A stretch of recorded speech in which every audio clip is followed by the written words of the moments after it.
तो guys almighty guidance के YouTube channel पर आपका हार्दिक स्वागत है। तो हम पढ़ रहे थे जे एंड के पंचायत अकाउंट असिस्टेंट का जो सिलेबस आया है रिसेंटली जम्मू और कश्मीर सर्विसेज सिलेक्शन बोर्ड ने अपनी वेबसाइट पर अपलोड किया हुआ है।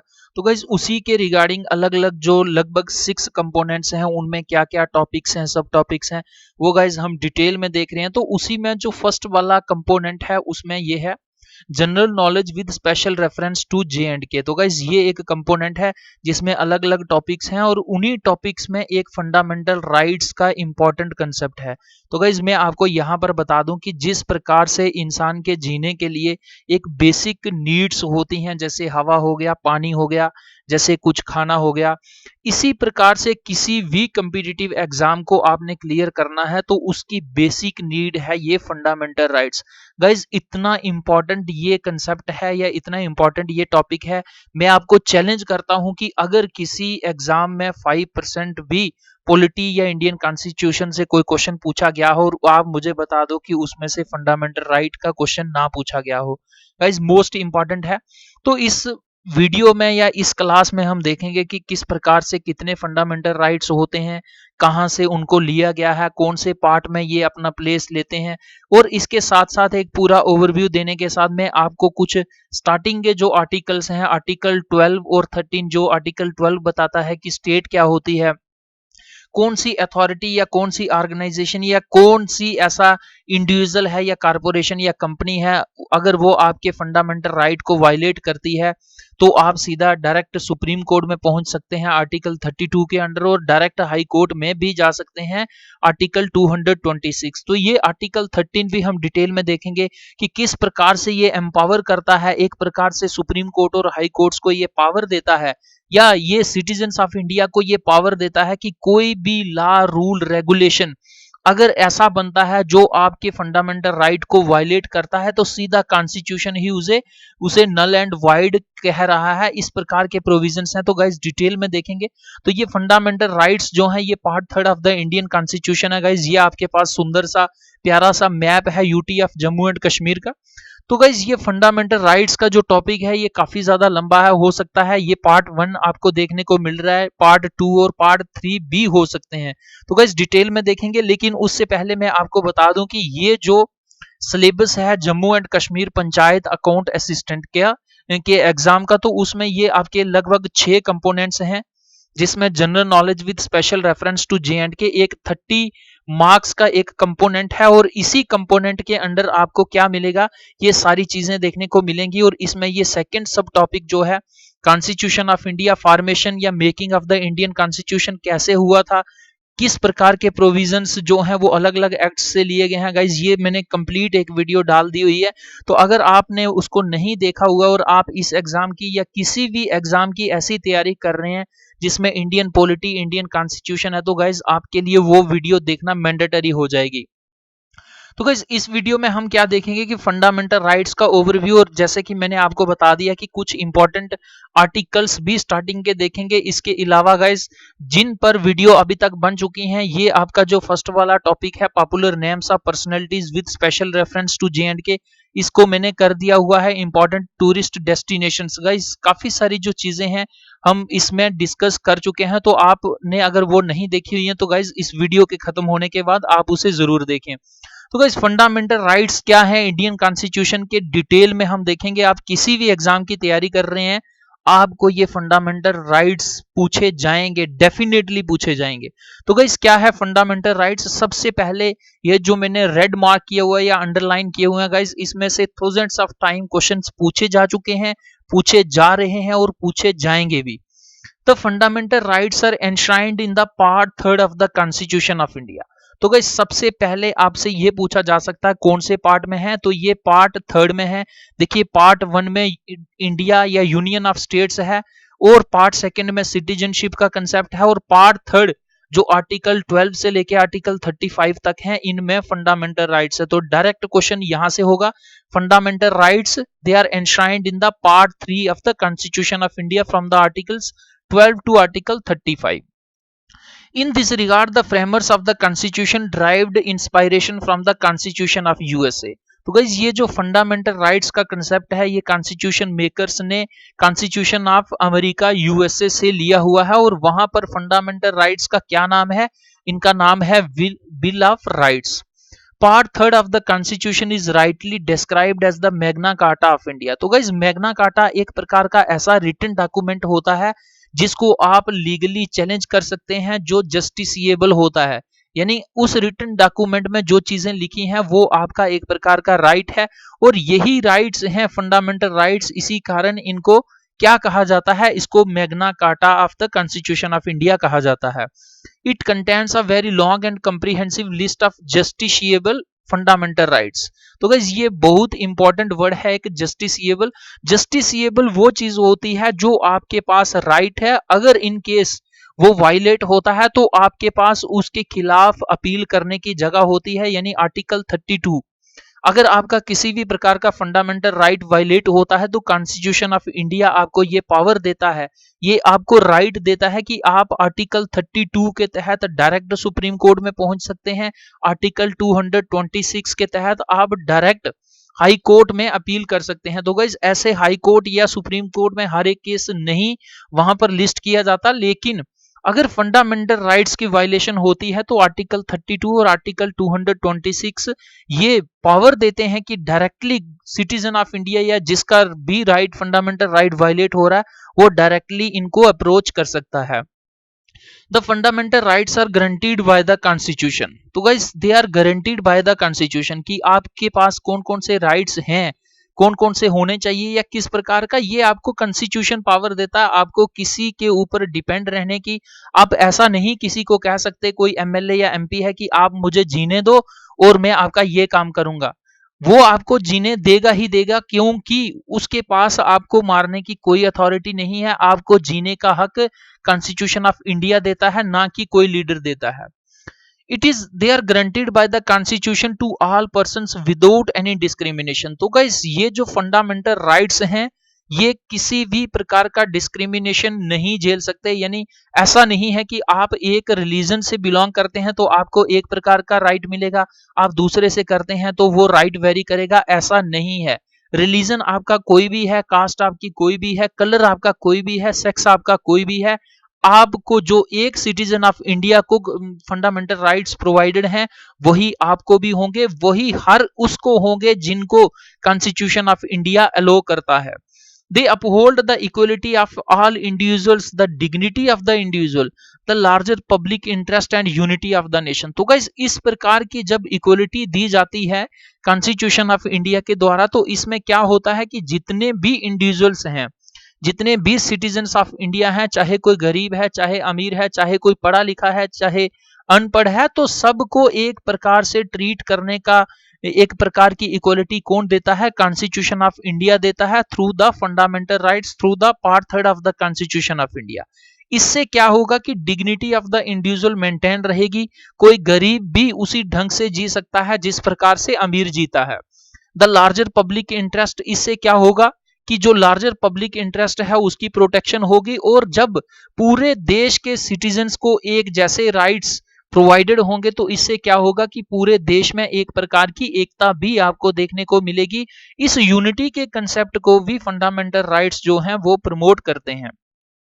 The fundamental rights are meant for promoting the ideal of political democracy. तो गाइस काफी ज्यादा इंपॉर्टेंट ये कंसेप्ट आपको देखने को मिलेगा, अलग अलग क्वेश्चंस में देखने को मिलेगा। तो देखिए फंडामेंटल राइट्स सीधे सीधे किसको प्रमोट करते हैं, ये आइडिया को प्रमोट करते हैं। कौन सा idea, the ideal of political democracy. तो गाइस देखते हैं नेक्स्ट हम, इसके अलावा क्या है, the fundamental rights are named सो।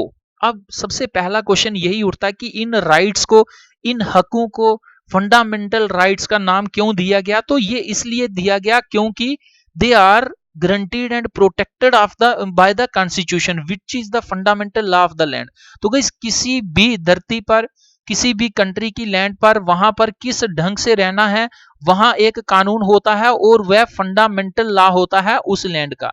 और इसीलिए कि इंडिया की जो टेरिटरी है, इंडिया का जो एरिया है, जियोग्राफी है, उसमें किस प्रकार के सिटीजन्स को राइट्स अवेलेबल होंगे, वो ये कॉन्स्टिट्यूशन ऑफ इंडिया अलो करता है, ये डेफिनेटली देता है, फंडामेंटली देता है।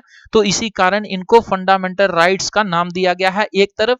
और अगर दूसरे शब्दों में, मैंने जैसे आपको स्टार्टिंग में ही बताया कि कुछ बेसिक नीड्स होती हैं इंसान की, और वो बेसिक नीड्स का सारा जो है वो कंसेप्ट आपको फंडामेंटल राइट्स में देखने को मिलेगा। यानी फंडामेंटल राइट्स में वो कॉन्स्टिट्यूशन ऑफ इंडिया राइट देता है सिटीजन्स ऑफ इंडिया को, या कुछ एलियंस फॉरेनर्स भी होंगे उनको भी देता है। वो हम नेक्स्ट देखेंगे कि कौन कौन से आर्टिकल्स, कौन कौन से राइट्स सिर्फ इंडियंस को अवेलेबल है और कौन कौन से जो भी भारत की टेरिटरी में होगा उसको अवेलेबल होंगे। तो सेकेंडली ये कह रहा है, in other words they are fundamental also in the sense that they are most essential for the all round development. ये फंडामेंटल राइट्स गाइस इतने इंपॉर्टेंट होते हैं कि इनके अलावा आपकी किसी भी प्रकार की ओवरऑल डेवलपमेंट नहीं हो सकती। जैसे आप फिजिकली अगर आपको ठीक रहना है तो आपको क्या करना होगा, आपको एक्सरसाइज करनी होगी, और एक्सरसाइज करने का आपका फंडामेंटल राइट है, राइट टू लाइफ। आप आर्टिकल 21 ये कहता है कि आपकी लाइफ के ऊपर आपका राइट है। तो गाइस इस प्रकार से intellectual, moral and spiritual of the individuals. तो कहने का तात्पर्य यही है कि आपकी ओवरऑल डेवलपमेंट के लिए इन फंडामेंटल राइट्स का मोस्ट इंपॉर्टेंट रोल है, और किसी भी प्रकार की वायलेशन इनके साथ इनकी ना हो। इसी कारण कॉन्स्टिट्यूशन ऑफ इंडिया जो है डायरेक्टली पहले 7 थे, लेकिन अब 6 fundamental rights citizens of India को प्रोवाइड करता है। तो गाइस देखते हैं नेक्स्ट हम कि कौन कौन से 6 जो हैं फंडामेंटल राइट्स हैं, या 7 कौन से थे। मैं आपको ये भी बताऊंगा कि ये जो आर्टिकल 6 है फंडामेंटल राइट, सॉरी आर्टिकल नहीं, एक प्रकार का 6th प्रोविजन जो था राइट टू प्रॉपर्टी आर्टिकल 31 के अंडर, इसको कब रिमूव किया गया और इसकी जगह कौन सा ऐसा लीगल प्रोविजन डाला गया। तो गाइस क्या कह रहा है कि originally the constitution provided for 7 fundamental rights. तो कॉन्स्टिट्यूशन ऑफ इंडिया ने 7 फंडामेंटल राइट्स दिए थे, लेकिन अब ये 7 में से 6 रह गए हैं, यानी ये जो 6th वाला था इसको रिमूव कर दिया गया है। सबसे पहला क्या है, राइट टू इक्वलिटी। इसमें अलग अलग लगभग 5 आर्टिकल्स आपको देखने को मिलेंगे, आर्टिकल 14, 15, 16, 17 और 18। तो गाइस इनमें कुछ ऐसे प्रोविजंस हैं कि जो राइट टू इक्वलिटी का जो आइडिया है, rule of law, established procedure of law क्या होता है सब डिटेल में देखेंगे, तो उनको प्रमोट करता है। उसके बाद राइट टू फ्रीडम की, आपको अगर कोई एसोसिएशन बनानी है, असेंबली बनानी है, आपको कौन सा प्रोफेशन चूज करना है, ये आपके पास फंडामेंटल राइट है। आप अगर टीचर बनना चाहते हैं तो आपको ये कोई नहीं आके कह सकता कि आप डॉक्टर बनो, क्योंकि आपका अपना ऑप्शन है, आप अपने प्रोफेशन को आप खुद चूज करोगे। उसके बाद इसमें काफी ज्यादा इंपॉर्टेंट आर्टिकल है, article 20, article 21 right to life and personal liberty की, आपको लाइफ जीने का जिस ढंग से आप जीना चाहते हैं उसी ढंग से जियो, ऐसा आपका फंडामेंटल राइट है। कोई आपको दूसरा ये नहीं कह सकता कि आप इस प्रकार की क्लॉथिंग करिए, आप इस प्रकार का खाना खाइए। तो गाइज ये डिटेल्ड प्रोविजंस हैं, मोस्ट इंपॉर्टेंट आर्टिकल्स हैं। आने वाली स्लाइड्स में या इसी वीडियो में या नेक्स्ट वाली वीडियो में हम डिटेल में देखेंगे। तो आर्टिकल 23 से लेके 24 तक ये 3rd वाला फंडामेंटल राइट है, जो ये हमें कहता है कि राइट अगेंस्ट एक्सप्लॉयटेशन, की किसी भी प्रकार की चिल्ड्रन की जो हैजार्डस फैक्ट्रीज होती हैं उसमें एम्प्लॉयमेंट, उसमें डिप्लॉयमेंट उनकी नहीं होगी। जो ट्रैफिकिंग होती है फीमेल्स को या लेडीज को, गर्ल्स को एक जगह से दूसरी जगह तक एक प्रकार की प्रोस्टिट्यूशन के लिए सर्कुलेट किया जाता है, ट्रांसपोर्ट किया जाता है, इस प्रकार की ट्रैफिकिंग को रोकना, ये भी फंडामेंटल राइट उनको प्रोवाइड करता है कि अगर इस प्रकार का आपके साथ कोई काम कर रहा है, इस प्रकार का दुर्व्यवहार हो रहा है, तो आप डायरेक्टली आर्टिकल 32 के तहत सुप्रीम कोर्ट, आर्टिकल 226 के तहत हाई कोर्ट में पहुंच सकते हैं। इसके बाद 4th वाला फंडामेंटल राइट काफी ज्यादा इंपॉर्टेंट है, right to freedom of religion. ये आर्टिकल्स होंगे हमारे आर्टिकल 25th, 6th, 7th और 28th। तो गाइस इसमें हम डिटेल में देखेंगे कि किस प्रकार से आप किसी भी रिलीजन को अपने मर्जी से विलिंगली उसको अडॉप्ट कर सकते हैं, उसके रिलीजियस मैटर्स को प्रीच कर सकते हैं, आपके पास किस प्रकार की कंसाइंस रखने हैं, किस प्रकार की आइडियाज या फेथ। गाइस ये डिटेल्ड में हम देखेंगे आने वाले वीडियो में या आने वाली स्लाइड्स में। उसके बाद काफी ज्यादा इंपॉर्टेंट है ये फिफ्थ वाला fundamental right, cultural and educational rights. तो गाइस आपको ये ध्यान रखना है कि आर्टिकल 29 और आर्टिकल 30 जो है ये माइनॉरिटीज जो हैं उनकी लैंग्वेज को, उनकी स्क्रिप्ट को, उनके रिलीजन को, उनके साथ जो भी जुड़ा हुआ कल्चर है उसको प्रोटेक्ट करना। आर्टिकल 30 ये कहता है कि माइनॉरिटीज अपने लिए, माइनॉरिटीज क्लास के लिए एक प्रकार के स्पेशल एजुकेशनल इंस्टीट्यूट्स भी खोल सकते हैं। ये भी प्रोविजन है कॉन्स्टिट्यूशन ऑफ इंडिया में। तो गाइस काफी ज्यादा इंपॉर्टेंट ये एक प्रकार का फंडामेंटल राइट है, बहुत सारे एग्जाम्स में पूछा जा चुका है और पूछा जाएगा भी। तो गाइस ये जो सिक्स्थ वाला था राइट टू प्रॉपर्टी आर्टिकल 31, इसको हमने डिलीट कर दिया है, इसको पार्लियामेंट ऑफ इंडिया ने डिलीट कर दिया, इसको हम देख लेते हैं। However, the right to property was deleted from the list of fundamental rights by the 44th Amendment Act of 1978।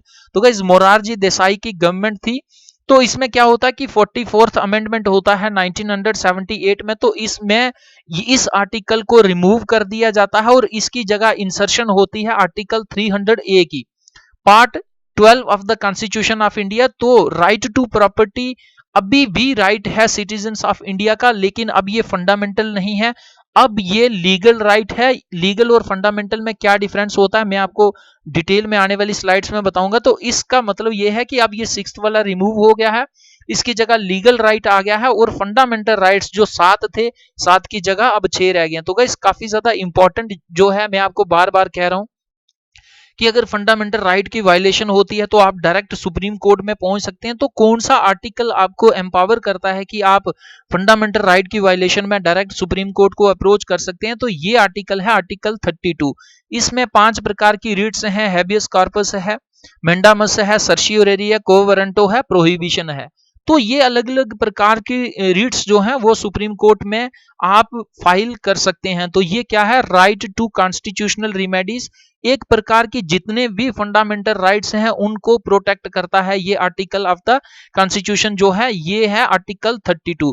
तो गाइस देखते हैं अब क्या इंपॉर्टेंट फीचर्स हैं कि किस प्रकार के फंडामेंटल राइट्स आपको देखने को मिलेंगे। सबसे पहले क्या है, फीचर्स का मतलब होता है कि नेचर क्या है इनका, कि आपको देखने में ये या पढ़ने में किस प्रकार के लगेंगे। The fundamental rights granted by the constitution are characterised by the following. तो गाइस मैंने आपको बता दिया कि फंडामेंटल राइट्स आपके पास हैं, इनको कोई वायलेट नहीं करता। ये गारंटी कौन देता है, कॉन्स्टिट्यूशन ऑफ इंडिया देता है। और उसको प्रोटेक्ट करने के लिए कौन कौन से हैं कोर्ट्स, वो आपका सुप्रीम कोर्ट है और जितने भी हाई कोर्ट्स हैं डिफरेंट स्टेट्स के या यूटीज के, उनमें आप डायरेक्टली पहुंच सकते हैं। Some of the fundamental rights are available only to the citizens while others are available to all persons whether citizens, foreigners or legal persons like corporations or companies। तो guys यहाँ पर आपको क्या करना है कि कुछ ऐसे फंडामेंटल राइट्स के प्रोविजंस हैं जो सिर्फ इंडियंस को हैं। यहाँ पर आपको मैं बता दूं कि article 15, article 16, article 19, article 29, article 30। फिर से सुनिए, आर्टिकल 15, 15, 16, 19, 29 और 30, ये जो 5 आर्टिकल्स हैं ये सिर्फ इंडियंस को अवेलेबल हैं, ये सिटीजन्स के अलावा फॉरेनर्स को, एलियंस को अवेलेबल नहीं है। इनको छोड़कर जो भी आर्टिकल्स हैं वो टोटल सबको अवेलेबल हैं, चाहे वो भारत का नागरिक है, चाहे कोई फॉरेनर है, चाहे कोई लीगल पर्सन है जैसे कारपोरेशन हो गया या कंपनीज हो गई। They are not absolute but qualified. तो गाइस आपको ये क्वेश्चन भी बार बार एग्जाम में पूछा जाता है और आपको देखने को मिलेगा कि ये जो फंडामेंटल राइट्स हैं ऐसा नहीं है कि ये एब्सोल्यूट हैं। एब्सोल्यूट का मतलब होता है कि किसी के पास भी अथॉरिटी नहीं है कि इनको रिस्ट्रिक्ट कर सके, इनको रोक सके। इनको रोक सका जा सकता है, यानी इनको सुप्रीम कोर्ट या हाई कोर्ट रोक सकते हैं, लेकिन उसके लिए प्रोविजंस होने चाहिए। यानी कहने का तात्पर्य यह है कि ये फंडामेंटल राइट्स को भी आप रिस्ट्रिक्ट कर सकते हैं, लेकिन किस हद तक रिस्ट्रिक्ट कर सकते हैं ये आपको बेसिक स्ट्रक्चर की जो डॉक्ट्रिन है वो भी बताएगी। एक प्रकार के ये क्वालिफाइड राइट्स होते हैं, यानी अगर आपकी कुछ क्वालिफाइड का मतलब ये होता है कि आपके पास अलग अलग बैरियर्स हैं, आपके पास अलग अलग प्रोविजंस हैं, अगर वो इन सब को पास कर रहा है राइट, तो आपका इस प्रकार के फंडामेंटल राइट को कोई वायलेट नहीं कर रहा। लेकिन अगर किसी और कॉन्स्टिट्यूशन ऑफ इंडिया के प्रोविजन को इंप्लीमेंट करना है या कुछ ऐसे सर्कमस्टांसेस आगे हुए हैं कि जिसमें आपके फंडामेंटल राइट को वायलेट करना अति अनिवार्य है देश के इंटरेस्ट के लिए, सिक्योरिटी ऑफ इंडिया के लिए, security of citizens of India के लिए, तो ये आपके रिस्ट्रिक्ट हो सकते हैं। कहने का तात्पर्य कि ये जो फंडामेंटल राइट्स हैं ये आपके एब्सोल्यूट नहीं है कि कुछ सर्टेन सर्कमस्टांसेस में इनको आप रिस्ट्रिक्ट कर सकते हो, यानी ये क्वालिफाइड होते हैं। The state can impose reasonable restrictions on them, कि गाइस अगर किसी भी प्रकार की अनफॉर्चुनेट कंडीशंस या सर्कमस्टांसेस तैयार होती हैं, क्रिएट होती हैं, तो उसमें कुछ reasonable restrictions government of India या पार्लियामेंट ऑफ इंडिया या सुप्रीम कोर्ट के थ्रू भी रिस्ट्रिक्शंस इन पर हो सकती हैं। However, whether such restrictions are reasonable or not is to be decided by the courts. अब किस प्रकार की रिस्ट्रिक्शंस लगानी है और वो क्या रिस्ट्रिक्शंस रीजनेबल हैं भी या नहीं है, इन सब को कौन स्टडी करेगा, इन सब के डिसाइड करेगा supreme court of India article 32 के अंडर, और जो हाई कोर्ट्स हैं अलग अलग वो आर्टिकल 226 के under. All of them are available against the arbitrary action of the state. However, some of them are also available against the action of private individuals. तो guys इस प्रकार की जब फंडामेंटल राइट्स के प्रोविजंस सिटीजन्स को मिलते हैं तो इससे क्या होता है कि स्टेट जो आर्बिट्रेरी एक्शन है वो नहीं ले सकती, क्योंकि आर्टिकल 20 आपको कहता है कि स्टेट अपनी मर्जी से आपको जेल के अंदर नहीं ले जा सकती। आपने कोई क्राइम किया होना चाहिए और वो क्राइम आपका प्रूव्ड होना चाहिए, तभी आप बिहाइंड बार्स हो सकते हैं। तो गाइस इस प्रकार का चेक एंड बैलेंसेस का जो कंसेप्ट है आपको यहाँ फंडामेंटल राइट्स में देखने को मिलेगा। हालांकि ये सिर्फ स्टेट ही, अब स्टेट क्या है ये भी मैं आपको नेक्स्ट वाले आर्टिकल 12 जो है उसमें बताऊंगा डिटेल में। तो इस प्रकार के स्टेट के आर्बिट्रेरी एक्शन को रोकने के लिए constitution of India fundamental rights को देता है।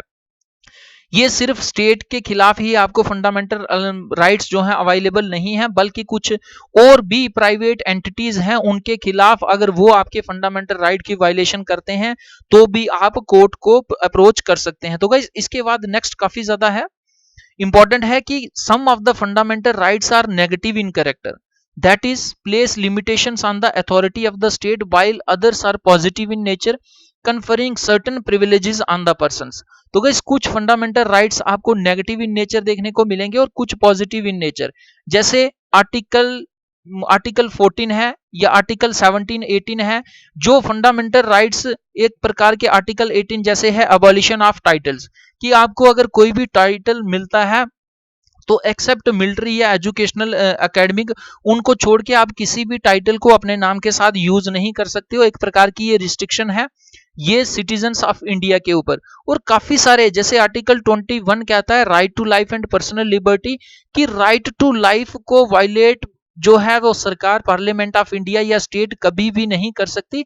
तो गाइस इसमें क्या है आपको कुछ प्रोविजंस, कुछ लिमिटेशंस, कुछ रिस्ट्रिक्शंस सिटीजन्स के ऊपर देखने को मिलेंगी, कुछ गवर्नमेंट के ऊपर, कुछ स्टेट के ऊपर देखने को मिलेंगी, और तभी इसको कहा गया है कि they are the fundamental rights, some of them are negative in character and some of them are positive in nature, they are justiciable. तो गाइस मोस्ट इंपॉर्टेंट ये वर्ड है, जैसे directive principles of state policy है जो article 36 से लेके article 51 तक है वो नॉन जस्टिशिएबल हैं, यानी directive principles of state policy को अगर सरकार इंप्लीमेंट नहीं कर रही या उनकी वायलेशन हो रही है तो आप सुप्रीम कोर्ट को या हाई कोर्ट को अप्रोच नहीं कर सकते।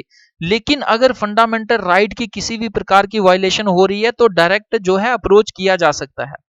तो ये जो फंडामेंटल राइट्स हैं they are justiciable, allowing persons to move the courts for their enforcement if and when they are violated, कि जब भी इस प्रकार के फंडामेंटल राइट्स की वायलेशन होती है तो ये एम्पावर करते हैं पर्सन को कि डायरेक्ट ये आर्टिकल 32 के अंडर सुप्रीम कोर्ट में अप्रोच कर सकते हैं, आर्टिकल 226 के अंडर ये डायरेक्टली हाई कोर्ट में जा सकते हैं। दे आर नॉट सैक्रोसैंक्ट और परमानेंट, लेकिन गाइज मैंने आपको बता दिया कि ऐसा नहीं है कि ये एब्सोल्यूट हैं या परमानेंट हैं। कुछ ऐसी सर्कमस्टांसेस क्रिएट अगर होती हैं तो इनके ऊपर भी रिस्ट्रिक्शंस लग सकती हैं। अब कौन कौन से आर्टिकल के ऊपर, कौन कौन से फंडामेंटल राइट के ऊपर रिस्ट्रिक्शन कौन सी सर्कमस्टांस में लग सकती हैं, गाइज ये आने वाली स्लाइड्स में हम देखेंगे।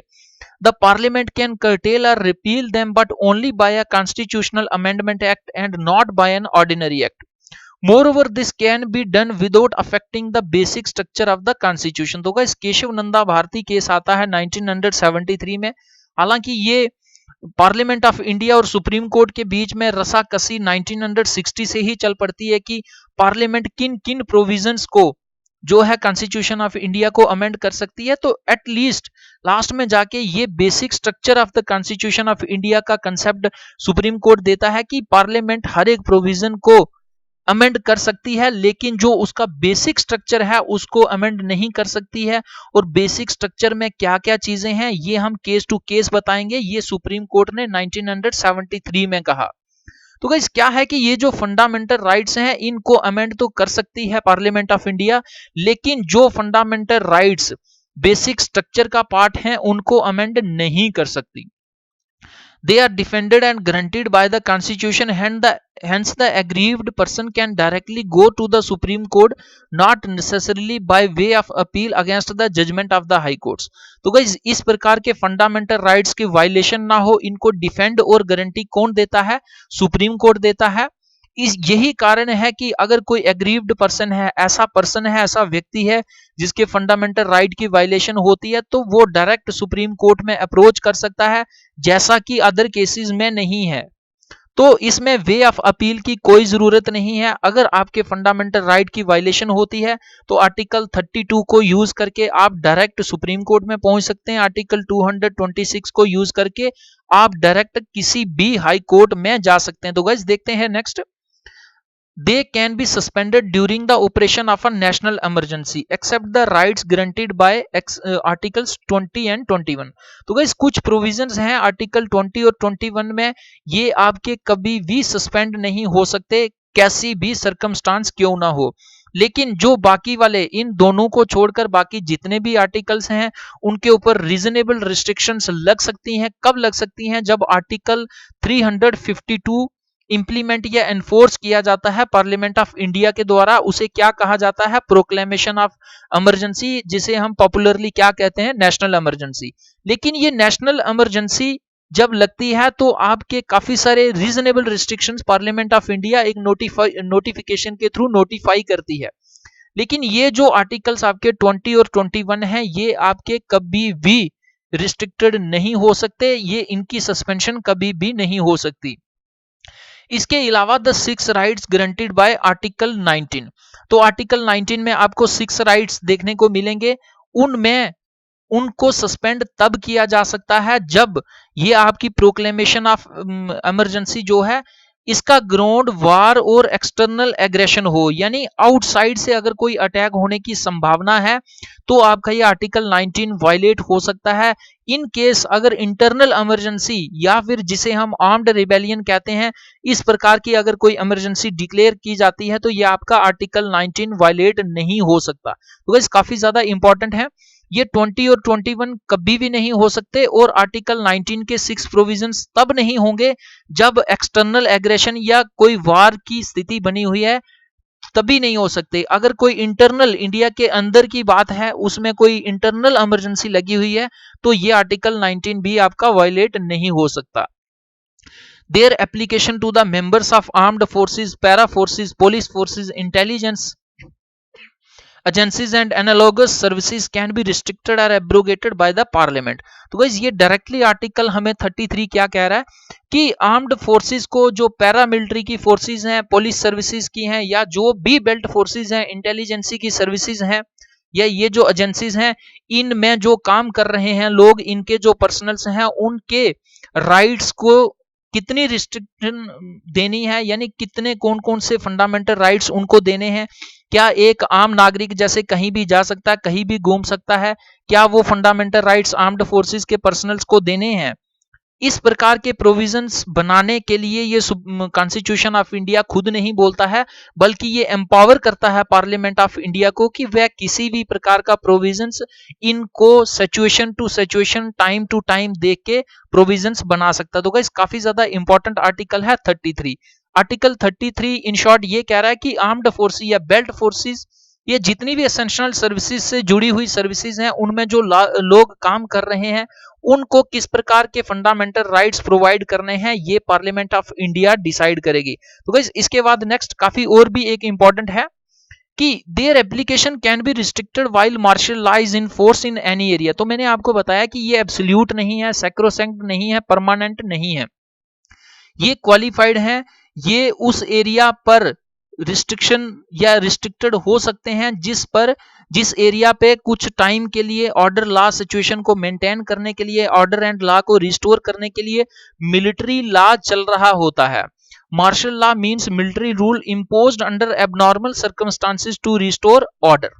तो गाइस ये आर्टिकल 33 मैंने आपको बताया कि पार्लियामेंट ऑफ इंडिया को एम्पावर करती है, और आर्टिकल 34 क्या कहता है कि किसी भी एरिया में पीस, सिक्योरिटी, एक प्रकार की नॉर्मेलिटी को मेंटेन करने के लिए अगर कुछ देर के लिए मिलिट्री रूल लगाया जाता है तो उसमें आपके ये जो फंडामेंटल राइट्स हैं एक्सेप्ट आर्टिकल 20 और आर्टिकल 21 इनको आप रोक सकते हो, इनको आप कुछ देर के लिए सस्पेंड कर सकते हो। Most of them are directly enforceable self-executory, while a few of them can be enforced on the basis of a law made for giving effect to them. तो गाइज ये जितने भी फंडामेंटल राइट्स हैं mostly इनमें जो है वो खुद ही एनफोर्स हो जाते हैं, लेकिन अभी कईयों को एनफोर्स करने के लिए अलग अलग प्रकार के लॉज की जरूरत पड़ती है, और उन्हें टाइम टू टाइम जो है पार्लियामेंट ऑफ इंडिया इस प्रकार के लॉज बना भी रही है। Such a law can be made only by the parliament and not by the state legislature so that uniformity through the country is maintain. तो गाइस जिस प्रकार से article 45 directive principles of state policy में कहता है कि uniform civil code कि पूरे भारत में किस प्रकार के लॉज होने चाहिए, इसको एक यूनिफॉर्म तरीके से रखना है, तो उसी को प्रमोट करने के लिए आर्टिकल 35 भी ये कहता है कि फंडामेंटल राइट्स के ऊपर अगर कोई प्रोविजन बनाना है तो वो सिर्फ पार्लियामेंट ऑफ इंडिया बनाएगी, कोई स्टेट लेजिस्लेचर नहीं बनाएगा, क्योंकि पार्लियामेंट का बनाया हुआ लॉ जो है वो थ्रू आउट द कंट्री चलता है, और इससे क्या होगा कि पूरी कंट्री में एक प्रकार की यूनिफॉर्मिटी आपको देखने को मिलेगी। तो गाइस अब हम डिटेल में देखते हैं कि आर्टिकल 12 क्या होता है। मैंने आपको बार बार बताया कि स्टेट अगर आपके इस राइट को वायलेट करती है तो आप सुप्रीम कोर्ट में आर्टिकल 32 के अंडर जा सकते हैं, आर्टिकल 226 के अंडर आप डायरेक्टली हाई कोर्ट को अप्रोच कर सकते हैं। तो अब ये स्टेट क्या है, स्टेट का कंसेप्ट आपको आर्टिकल 12 और आर्टिकल 36 में देखने को मिलेगा। तो फंडामेंटल राइट्स में स्टेट का क्या मतलब है ये इस आर्टिकल में क्लियरली मेंशन्ड है। तो गाइस यहां से शुरू हो जाता है हमारा फंडामेंटल राइट्स का सफर। तो हम एक एक आर्टिकल को डिटेल में देखेंगे। The term state has been used in different provisions concerning the fundamental rights। तो state आपको term जो है अलग अलग fundamental rights के जो provisions हैं उनमें देखने को मिलेगा ये वाली term। Hence article 12 has defined the term for the purposes of part 3। तो guys ये यहाँ पर जो आर्टिकल 12 हम स्टेट का पढ़ रहे हैं इसका पर्पस सिर्फ पार्ट 3 यानी आर्टिकल 12 से लेके आर्टिकल 35 के बीच में जब भी स्टेट वर्ड यूज होगा तो उस स्टेट से क्या तात्पर्य निकलेगा उसका मीनिंग ये होगा जो हम नेक्स्ट पढ़ने वाले हैं। According to it the state includes the following. अब स्टेट किसे कहा जाता है वो हम यहाँ पर देखेंगे। सबसे पहले government and parliament of India की जो भारत सरकार है, जो भारत का संसद है उसे स्टेट कहा जाता है। That is executive and legislative organs of the union government. कि सरकार का जो लेजिस्लेटिव एंड एग्जीक्यूटिव ऑर्गन्स होते हैं गाइस, 3 प्रकार के ऑर्गन्स होते हैं किसी भी सरकार के। एग्जीक्यूटिव होता है, लेजिस्लेटिव होता है और जुडिशरी होता है। देखिए यहाँ पर जुडिशरी को इंक्लूड नहीं किया गया है, यानी ये जुडिशरी है वो आपकी स्टेट टर्म के स्टेट के डेफिनेशन के अंडर नहीं आ रही है। जुडिशरी मानो कि आपको हाई कोर्ट डेथ पेनल्टी देता है तो आप फिर सुप्रीम कोर्ट में ये नहीं कह सकते कि हाई कोर्ट ने मुझे डेथ पेनल्टी दी है, मेरा राइट टू लाइफ जो है आर्टिकल 21 वायलेट हो रहा है। यानी जुडिशरी के खिलाफ आप किसी भी प्रकार के फंडामेंटल राइट की वायलेशन को चैलेंज नहीं कर सकते। आप किसको चैलेंज कर सकते हो? अगर भारत सरकार या पार्लियामेंट ऑफ इंडिया कोई ऐसा लॉ बनाती है जो आपके डेरोगेटरी है, आपके फंडामेंटल राइट को वायलेट कर रहा है, चाहे वो एग्जीक्यूटिव या लेजिस्लेटिव ऑर्गन है, वो किसी भी प्रकार की वायलेशन करता है तो आप डायरेक्टली हाई कोर्ट और सुप्रीम कोर्ट को फंडामेंटल राइट्स की वायलेशन के कारण वहां अप्रोच कर सकते हैं। सेकंड कह रहा स्टेट का क्या मतलब है कि स्टेट आप उसे भी कह सकते हैं जो गवर्नमेंट और लेजिस्लेचर हो स्टेट्स का, या फिर उसका एग्जीक्यूटिव और legislative organs of the state government. तो गाइस दोनों का एक ही मतलब है, यहाँ पर यूनियन की बात करी जा रही है, सेंट्रल गवर्नमेंट की, और यहाँ पर स्टेट गवर्नमेंट की। सी में कह रहा all local authorities that is municipalities, panchayat, district boards, improvement trust, कि इनमें से कोई म्युनिसिपैलिटी, पंचायत, डिस्ट्रिक्ट बोर्ड या इंप्रूवमेंट ट्रस्ट, इसमें अगर आप काम करते हैं या ये वाली ऑर्गेनाइजेशंस आपके फंडामेंटल राइट को वायलेट करती हैं, तो आप डायरेक्टली सुप्रीम कोर्ट या हाई कोर्ट पहुंच सकते हैं। इसके अलावा all other authorities that is statutory, statutory होती हैं जो लीगल अथॉरिटीज होती हैं, लीगल ऑर्गेनाइजेशंस होती हैं, बाकायदा एक कानून बनता है, उस कानून के तहत ये बॉडीज तैयार की जाती हैं। या फिर non statutory authorities like LIC, ONGC या steel authority of India limited. तो गाइस इसमें भी अगर आपके किसी भी प्रकार के फंडामेंटल राइट की वायलेशन होती है, तो ये सारे जो मैंने आपको चारों स्टेप्स बताए, ये आर्टिकल 12 के अंडर स्टेट की डेफिनेशन के अंडर आते हैं। और क्या है कि अगर स्टेट आपके किसी भी प्रकार के फंडामेंटल राइट को वायलेट करती है, तो आर्टिकल 32 को यूज करके आप सुप्रीम कोर्ट पहुंच सकते हैं, आर्टिकल 226 को यूज करके आप डायरेक्टली अप्रोच कर सकते हैं आप हाई कोर्ट को। तो गाइस आई होप कि आपको कंसेप्ट समझ आ गया होगा कि आर्टिकल 12 क्या है, स्टेट क्या होती है। स्टेट क्या है कि किसी भी प्रकार की गवर्नमेंट या गवर्नमेंट फंडेड ऑर्गेनाइजेशन या partially part of the government, उन सब को क्या कहा गया है, स्टेट। और स्टेट के खिलाफ आप हाई कोर्ट या सुप्रीम कोर्ट में जा सकते हैं। कब जा सकते हैं? जब आपके फंडामेंटल राइट की वायलेशन होती है। तो गाइस इसके अलावा सुप्रीम कोर्ट ने क्या कहा है, the state has also been defined in a wider sense so as to include all its agencies.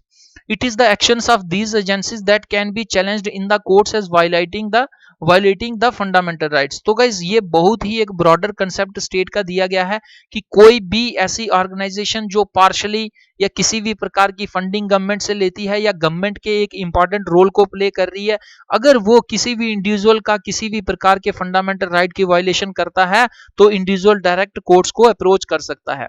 Even की सुप्रीम कोर्ट ने यह भी कहा है, even a private body or an agency working as an instrument of the state falls within the meaning of the state under article 12, कि कोई भी ऐसी private organisation, private company, private agency जो सरकार का एक प्रकार का ऑर्गन है, सरकार के लिए काम कर रही है, अगर वो भी फंडामेंटल राइट्स को वायलेट करती है, तो लोगों के पास ये एक प्रकार का ऑप्शन अवेलेबल है कि वो सुप्रीम कोर्ट या फिर हाई कोर्ट को अप्रोच कर सकते हैं। तो गाइस इसके अलावा आर्टिकल 13 को हम देखेंगे।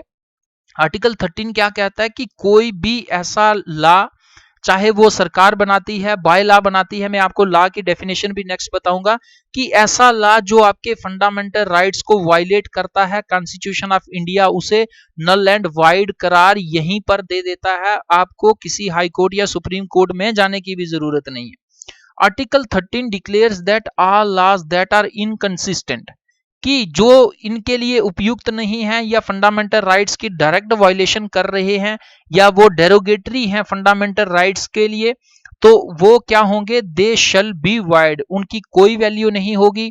दे must be declared by the courts null and void. तो गाइस इस प्रकार की अथॉरिटी जो है सुप्रीम कोर्ट को या फिर हाई कोर्ट्स को कॉन्स्टिट्यूशन ऑफ इंडिया प्रोवाइड कर रहा है।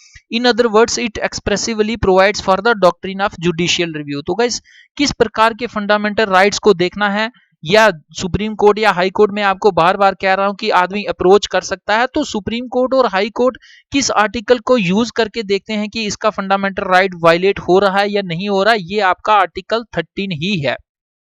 This power has been conferred on the Supreme Court Article 32 and the High Courts Article 226, हजारों बार आपको बता चुका हूं, that can declare a law unconstitutional and invalid on the ground of contravention of any of the fundamental rights, कि कोई भी fundamental rights को law, rule, regulation, by law, act अगर वायलेट करता है, तो डायरेक्टली सुप्रीम कोर्ट आर्टिकल को इन articles के थ्रू अप्रोच किया जा सकता है, और आर्टिकल 13 के तहत ये जो कोर्ट्स हैं ये उस लॉ को नल एंड वाइड करार दे सकते हैं। तो गाइस इसके बाद नेक्स्ट काफी इंपॉर्टेंट है, मैंने आपको कहा है कि कोई भी लॉ, तो अब लॉ क्या है, लॉ आर्टिकल 13 में ये बताए गए हैं कि कोई भी परमानेंट लॉ जिसको एनेक्टमेंट किया है, जिसकी एनेक्टमेंट पार्लियामेंट ने की है या स्टेट लेजिस्लेचर ने की है, यानी स्टेट या सेंटर कोई भी ऐसा लॉ बनाती है वो डेरोगेटरी है या inconsistent with the fundamental rights है, तो वो नल एंड वाइड होगा। Temporary laws like ordinances issued by the president or the state governor, कि जिस प्रकार से पार्लियामेंट या फिर स्टेट लेजिस्लेचर अगर सेशन में नहीं है तो लॉ की जरूरत बन जाती है, तो उसमें क्या होता है कि उसमें ऑर्डिनेंस पास किया जाता है। तो अगर ऑर्डिनेंस किसी भी प्रकार के फंडामेंटल राइट की वायलेशन कर रहा है तो भी उसे नल एंड वाइड जो है वो करार दिया जा सकता है। Statutory instruments in the nature of delegated legislation like order, by law, rule, regulation और नोटिफिकेशन, की किसी भी प्रकार का ऐसा लॉ या रूल, रेगुलेशन, ऑर्डर निकलता है जो फंडामेंटल राइट्स को वायलेट करता है, उनको यहां पर नल एंड वाइड उस लॉ को दिया जा सकता है, या इस प्रकार के बाय लॉ को भी कहा जाएगा। Non legislative sources of law that is custom और usage having the force of law. तो गाइस इस प्रकार से डेफिनेशन आपको लॉ की देखने को मिलेगी। कहने का तात्पर्य यह है कि ऐसा कोई भी rule, regulation, law, by law, order निकलता है जो फंडामेंटल राइट्स को डायरेक्टली इन्फ्रिंज करता है तो वो नल एंड वाइड होगा। ये अथॉरिटी आर्टिकल 13 दे रहा है, कॉन्स्टिट्यूशन ऑफ इंडिया दे रहा है। Thus not only a legislation but any of the above can be challenged in the courts as violating a fundamental right and hence can be declared as void। तो guys देखते हैं next. देखिए क्या कह रहा है, further the article 13 declares that a constitutional amendment is not a law and hence can not be challenged. कि देखिए मैंने आपको बताया कि ये परमानेंट नहीं होते, एब्सोल्यूट नहीं होते फंडामेंटल राइट्स। फर्दर अगर कोई एक कॉन्स्टिट्यूशनल अमेंडमेंट होता है फंडामेंटल राइट में और नॉर्मल लॉ वो नहीं है तो आप उसे चैलेंज नहीं कर सकते। However, the Supreme Court held in the Keshav Nanda Bharti case 1973 that a constitutional amendment can be challenged on the ground that it violates a fundamental right that forms a part of the basic structure of the constitution and hence can be declared as void। तो guys constitution तो ये कहता है कि आप rules, regulations, laws, bylaws को आप declare कर सकते हैं नल एंड वाइड, लेकिन अगर एक प्रकार की प्रोसीजर के थ्रू कॉन्स्टिट्यूशनल अमेंडमेंट होता है आर्टिकल 368 के तहत तो आप उसको चैलेंज नहीं कर सकते। लेकिन सुप्रीम कोर्ट क्या कहता है केशव नंदा भारती केस में कि उसको भी आप चैलेंज कर सकते हैं। जो आर्टिकल 368 के अंडर कॉन्स्टिट्यूशनल अमेंडमेंट एक्ट पास होता है या लॉ बन के सामने आता है, अगर वो इन्फ्रिंज करता है या वो डिस्ट्रॉय कर रहा है, किसी प्रकार की छेड़खानी कर रहा है basic structure of the constitution के साथ, तो आप उसे भी नल एंड वाइड करार दे सकते हैं। तो गाइस इसके बाद हम कुछ इंपॉर्टेंट देख लेते हैं कि फंडामेंटल राइट्स मैंने आपको डिटेल में बता दिए कि किस प्रकार के 7 थे और 7 में से एक राइट टू जो इनकम था या राइट टू प्रॉपर्टी था आर्टिकल 31, उसको 44th कॉन्स्टिट्यूशनल अमेंडमेंट से जो है रिमूव कर दिया गया है और अब उसे लीगल राइट बनाया गया है आर्टिकल 300 ए के तहत। तो गाइस राइट टू इक्वलिटी जो हम नेक्स्ट क्लासेस में देखेंगे इसमें आपको 5 आर्टिकल्स देखने को मिलेंगे 14, 15, 16, 17, 18। तो एक मैं आपको मोटा मोटा यहाँ पर ओवरव्यू दे देता हूँ। तो इसमें सबसे पहला जो आपको आर्टिकल 14 देखने को मिलेगा उसमें क्या है, equality before law and equal protection of laws, कि किस प्रकार से रूल ऑफ लॉ होगा, एस्टेब्लिश्ड प्रोसीजर ऑफ लॉ होगा, कि एक ही लॉ चाहे वो गरीब है, चाहे अमीर है, चाहे बड़ा है, चाहे छोटा है, चाहे मेल है, चाहे फीमेल है, उसके ऊपर इंप्लीमेंट होगा। तो इस प्रकार की इंप्लीमेंटेशन का फंडामेंटल राइट हमें कहां से मिलता है, हमें आर्टिकल 14 से मिलता है। राइट टू इक्वलिटी के अंडर आर्टिकल 14 जो आता है उससे मिलता है। उसके बाद 15 आर्टिकल ये कहता है prohibition of discrimination on grounds of religion, race, caste, sex और प्लेस ऑफ बर्थ, कि अगर आप किसी के साथ किसी के साथ आप डिस्क्रिमिनेशन कर रहे हैं और उस डिस्क्रिमिनेशन का कारण उसका धर्म है, रेस है, कास्ट, सेक्स और प्लेस ऑफ बर्थ है, तो ये भी फंडामेंटल राइट्स की वायलेशन है। You can be behind the bars in case of the violation of this type of fundamental right. तो गाइस ये भी हम डिटेल में देखेंगे। उसके बाद आर्टिकल 16 देखेंगे, equality of opportunity in matters of public employment, कि अगर कोई भी सरकार की तरफ से एम्प्लॉयमेंट अपॉर्चुनिटी मिलती है तो उसमें किसी भी प्रकार का डिस्क्रिमिनेशन नहीं होगा। यहाँ पर देखिए 5 ग्राउंड्स दिए हुए हैं, रिलीजन, रेस, कास्ट, सेक्स और प्लेस ऑफ बर्थ। तो यहाँ पर आपको 2 और मिलेंगे, यहाँ पर लगभग 7 हैं, 7 ग्राउंड्स हैं। तो ये हम डिटेल में देखेंगे जब इस आर्टिकल को पढ़ेंगे। उसके बाद यहाँ पर आपको आर्टिकल 17 बहुत सारे एग्जाम में पूछा जा चुका है कि abolition of untouchability and prohibition of its practice, कि आप किसी भी प्रकार की अनटचेबिलिटी को प्रैक्टिस नहीं कर सकते और इसकी प्रैक्टिस के को भी प्रोहिबिटेड किया गया है, प्रोहिबिशन है उसके ऊपर भी गाइस डिटेल में देखेंगे। उसके बाद abolition of titles except military and academic, ये आर्टिकल 18 हमें ये पावर देता है, ये हमें फंडामेंटल राइट देता है कि आप एकेडमिक या फिर मिलिट्री में, जैसे मिलिट्री में अगर कोई कैप्टन या कर्नल बनता है तो उसे आप कर्नल के नाम से जान सकते हैं, लेकिन सिविल में आप ऐसा नहीं कर सकते। तो गाइस ये सारे जो आर्टिकल्स हैं हम डिफरेंट राइट टू इक्वलिटी के अंदर आर्टिकल 14 से लेके 18 में आने वाली क्लासेस में डिटेल में देखेंगे। यहाँ पे कौन से ग्राउंड पे आप डिस्क्रिमिनेशन कर सकते हैं, कौन से पे नहीं कर सकते हैं गाइस, यहीं से क्वेश्चंस जो हैं आपको देखने को मिलेंगे। तो गाइस इसके बाद हम देखेंगे राइट टू फ्रीडम, कि कौन कौन सी फ्रीडम्स जो हैं हमारी फंडामेंटल राइट्स हैं, इनकी वायलेशन कब हो सकती है या सस्पेंशन कब हो सकती है, आर्टिकल 19, 20, 21, 22। तो गाइज ये 4 आर्टिकल्स आपको राइट टू फ्रीडम के अंडर देखने को मिलेंगे। मोस्ट इंपॉर्टेंट है प्रोटेक्शन ऑफ 6 फंडामेंटल राइट्स। तो मैंने आपको बताया था कि 6 ये जो फ्रीडम राइट्स हैं आपके पास, speech and expression, assembly, association, movement, residence, profession, तो ये आपकी अगर national emergency article 352 external grounds, external aggression या वार अगर डिक्लेयर होती है, इंप्लीमेंट होती है, तो ये आपके सस्पेंड हो जाएंगे। अगर इंटरनल इमरजेंसी डिक्लेयर होती है तो उनमें ये आपके फंडामेंटल राइट्स जो हैं वायलेशंस नहीं ले सकते, यानी ये किसी भी प्रकार के वायलेट नहीं हो सकते। तो गाइज इन 6 को याद रखने के लिए शॉर्टकट ये है समर, साम एमआरपी, या आप कह सकते हैं SAAMRP। तो ये क्या है, स्पीच एंड एक्सप्रेशन, उसके बाद असेंबली आ गया, एसोसिएशन आ गया, मूवमेंट आ गया, रेजिडेंट्स आ गया और प्रोफेशन आ गया। तो गाइज ये भी हम आने वाली क्लासेस में डिटेल में देखेंगे। B protection in respect of conviction of for offences, की किस प्रकार से ये किसी भी सिचुएशन में आपका राइट जो है, article 21 protection of life and personal liberty, article 21 और 20 जो है ये कभी भी वायलेट नहीं हो सकते एक्सेप्ट सर्टेन सर्कमस्टांसेस, जिन्हें आप अनफॉर्चुनेट सर्कमस्टांसेस भी कह सकते हैं। उसके बाद हम देखेंगे कि 21 आर्टिकल 21A आर्टिकल को इंसर्ट किया गया था, कौन से कॉन्स्टिट्यूशनल अमेंडमेंट में इसको इंसर्ट किया गया था, कि राइट टू एलिमेंट्री एजुकेशन, इसकी एज क्या है गाइस, काफी इंपॉर्टेंट है, ये भी पूछा जाएगा एग्जाम में। उसके बाद आर्टिकल 22 हम देखेंगे, protection against arrest and detention in certain cases. तो गाइस ये सारी जो हैं आपको फ्रीडम्स देखने को मिलेंगी सेकंड फंडामेंटल राइट में, राइट टू फ्रीडम के में, जिसमें आपको आर्टिकल्स देखने को मिलेंगे 19 से 22 तक। तो गाइस 23 और 24 आर्टिकल्स में आपको देखने को मिलेगी राइट अगेंस्ट एक्सप्लॉयटेशन, कि किसी भी प्रकार की एक्सप्लॉयटेशन, फोर्स्ड लेबर हो गया, बेगार हो गया, आप काम करवा रहे हैं, उसको किसी प्रकार की अर्निंग नहीं दे रहे हैं, ये भी गलत है, आप फंडामेंटल राइट को वायलेट कर रहे हैं। तो गाइस ये डिटेल में हम देखेंगे आने वाली क्लासेस में। तो आर्टिकल 23 का क्या टाइटल है, prohibition of traffic in human beings and forced labour. 24 ये कहता है prohibition of employment of children in factories, की किस प्रकार से कौन सी एज तक आप किस प्रकार की फैक्ट्रीज में बच्चों को एम्प्लॉय नहीं कर सकते, उनको नहीं लगा सकते। ये सारे प्रोविजंस आपको आर्टिकल 24 में देखने को मिलेंगे। और आर्टिकल 24 को इंप्लीमेंट करने के लिए किस प्रकार के लॉज पार्लियामेंट ऑफ इंडिया या डिफरेंट स्टेट्स ने बनाए हुए हैं गाइस, ये भी काफी ज्यादा इंपॉर्टेंट है, हम डिटेल में देखेंगे। उसके बाद right to freedom of religion, की रिलीजियस फ्रीडम के लिए भी 4 आर्टिकल्स हैं, 25, 6, 7 और 8।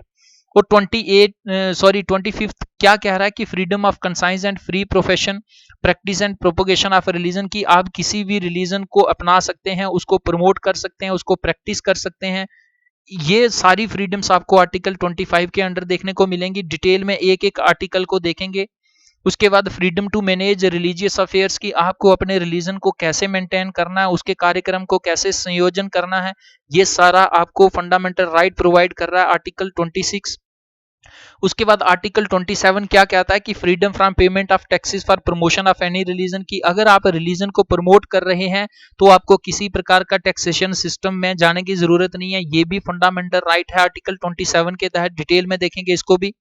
Freedom from attending religious instruction और worship in certain educational institutions, ये भी डिटेल में देखेंगे कि कोई ऐसा एक एजुकेशनल इंस्टीट्यूशन है जो पर्टिकुलरली किसी धर्म ने एस्टेब्लिश किया हुआ है या रिलीजियस कम्युनिटी ने एस्टेब्लिश किया हुआ है, तो आप उसमें भी रिलीजियस इंस्ट्रक्शन या वर्शिप करने की इजाजत मिलती है आपको, या एक प्रकार का फंडामेंटल राइट है कि आप उसमें ये सब प्रैक्टिस कर सकते हैं। तो किस प्रकार के वो इंस्टीट्यूशंस होने चाहिए गाइज, ये डिटेल में हम देखेंगे आर्टिकल 28 में। इसके बाद जो हम कल्चरल एंड एजुकेशनल राइट्स, जिनको मैंने आपको बताया था कि एक प्रकार से ये माइनॉरिटीज के इंटरेस्ट को प्रोटेक्ट करने के लिए होते हैं। आर्टिकल्स 29 और 30 जो हैं ये हम डिटेल में देखेंगे। आर्टिकल 29 क्या कहता है कि जो माइनॉरिटीज की लैंग्वेज है, स्क्रिप्ट है या उनके कल्चर जो है उनको प्रोटेक्ट करने के लिए सरकार अलग प्रकार के प्रोविजंस बना सकती है और सरकार को बनाने भी होंगे। उसके बाद आर्टिकल 30 क्या कहता है कि right of minorities to establish and administer educational institutions, कि किस प्रकार से माइनॉरिटीज अपने कल्चर को प्रोटेक्ट करने के लिए, लैंग्वेज को प्रोटेक्ट करने के लिए, स्क्रिप्ट को प्रोटेक्ट करने के लिए अपनी माइनॉरिटीज की जो सेक्शन है उसमें एजुकेशन की डेवलपमेंट के लिए, एजुकेशन के ग्रोथ के लिए अलग प्रकार के एजुकेशनल इंस्टीट्यूशंस को एस्टेब्लिश कर सकती है। इस डिटेल में देखेंगे। उसके बाद आर्टिकल 31 जो था वो मैंने आपको बता दिया कि 44th कॉन्स्टिट्यूशनल अमेंडमेंट से डिलीट हो गया था। उसके बाद जो लास्ट वाला हमारा फंडामेंटल राइट है ये है राइट टू कॉन्स्टिट्यूशनल रेमेडीज, जो मैं बार बार कह रहा हूं कि आर्टिकल 226 से आप हाई कोर्ट्स को अप्रोच कर सकते हैं और आर्टिकल 32 से आप सुप्रीम कोर्ट को अप्रोच कर सकते हैं। तो सुप्रीम कोर्ट में अलग अलग प्रकार के प्रोविजंस हैं आपके फंडामेंटल राइट्स को बहाल करने के लिए। वो क्या है? Right to move the supreme court for the enforcement of the fundamental rights including the writs of, आप हेबियस कार्पस लगा सकते हैं। मानिए आपको कोई उठाकर पुलिस वाला ले गया है तो आपको वो ऐसे ही नहीं रख सकता, आपको प्रूव करना होगा उसको कि इसने ये काम किया है। लीगली जब वो प्रूव होगा तभी आप एक प्रकार से क्रिमिनल होंगे। इनोसेंट अंटिल प्रूवन गिल्टी या इनोसेंट अंटिल प्रूवन क्रिमिनल का कंसेप्ट आपको यहाँ पे देखने को मिलेगा। उसके बाद मेंडामस वुई कमांड, कि किस प्रकार से एक सरकारी मुलाजिम या सरकार कोई ऑर्डर निकालती है तो उसको यहाँ पर इम्प्लीमेंट करना होगा। तो गाइस ये सारी जो रिट्स हैं, प्रोहिबिशन की, सर्शियोरेरी की, कोवरेंटो, ये सारी आपको आर्टिकल्स 32 में देखने को मिलेंगे कि किस प्रकार से आपका कौन सा फंडामेंटल, किस नेचर का फंडामेंटल वायलेट हो रहा है और आप उसको फुलफिल करने के लिए हाई कोर्ट या सुप्रीम कोर्ट आपको किस प्रकार की रिट को सुजेस्ट करता है। तो गाइस डिटेल में हमने ये देख लिया आज आर्टिकल 12 स्टेट क्या होता है और कौन कौन से लॉज देखे हमने आर्टिकल 13 के अंडर की जो अगर इन्फ्रिंज करते हैं फंडामेंटल राइट्स को तो वो नल एंड वाइड होंगे। तो गाइस ये सारा हम देखें। अब डिटेल में हम नेक्स्ट वीडियो में जो आर्टिकल 14 से राइट टू इक्वलिटी से हम शुरू करेंगे। तो गाइस आपको ये वीडियो कैसी लगी आप जरूर कमेंट बॉक्स में कमेंट करके बताएं। गाइस किसी भी प्रकार की अगर आपको क्वेरी है, कुछ पूछना है या कोई सजेशन देना चाहते हैं तो आपको क्या करना है, कमेंट बॉक्स में मैसेज ड्रॉप कर सकते हैं almightyguidance@gmail.com, इस पर आप मेल कर सकते हैं या इस व्हाट्सएप नंबर की भी हेल्प ले सकते हैं। गाइस हर एक वीडियो का पीडीएफ पाने के लिए आपको क्या करना है, आपको ऑलमाइटी गाइडेंस के यूट्यूब चैनल को टेलीग्राम पर सर्च करना है, वहां पर ज्वाइन करना है। इसका आपको ये बेनिफिट होगा कि हर एक वीडियो का पीडीएफ यहाँ पर मिलेगा। अर्ली मॉर्निंग काफी सारे न्यूज़पेपर्स शेयर किए जाते हैं यहाँ पर, वो आपको पीडीएफ फॉर्म में देखने को मिलेंगे। काफी सारे करंट अफेयर्स की मैगजीन्स भी शेयर की जाती हैं यहाँ पर, वो भी देखने को मिलेंगे। इसके अलावा कॉम्पिटिटिव एग्जाम्स की जितनी भी बुक्स होती हैं वो सारी आपको पीडीएफ फॉर्म में आपको यहाँ देखने को मिलेंगी। तो गाइस फेसबुक पर भी काफी सारी इंफॉर्मेशन शेयर की जाती है। आपको ये वीडियो कैसी लगी, और भी वीडियोस कैसी लगती हैं गाइस, अच्छी लगती हैं तो आप जरूर लाइक करें, अच्छी नहीं लगती तो आप डिसलाइक करें, और डिसलाइक क्यों किया है उसका रीजन भी आप कमेंट बॉक्स में दें। तो गाइस अगर आप चाहते हैं कि आप अपनी तैयारी को इसी तरीके से बूस्ट करते रहें, अपने प्रिपरेशन को इसी तरीके से चार चांद लगाते रहे, तो आपको क्या करना है, ऑलमाइटी गाइडेंस के यूट्यूब चैनल को शेयर करना है। सब्सक्राइब करने के बाद रिंग बेल आइकन पर ऑल पर क्लिक करना है, ताकि जो भी नई वीडियो या इंफॉर्मेशन शेयर की जाए वो आपको तुरंत एक मैसेज या अलर्ट या नोटिफिकेशन के रूप में आपके मोबाइल फोन या पर्सनल कंप्यूटर पर आ जाए। गाइस वीडियो देखने के लिए आपका बहुत बहुत धन्यवाद। जय हिंद, जय भारत।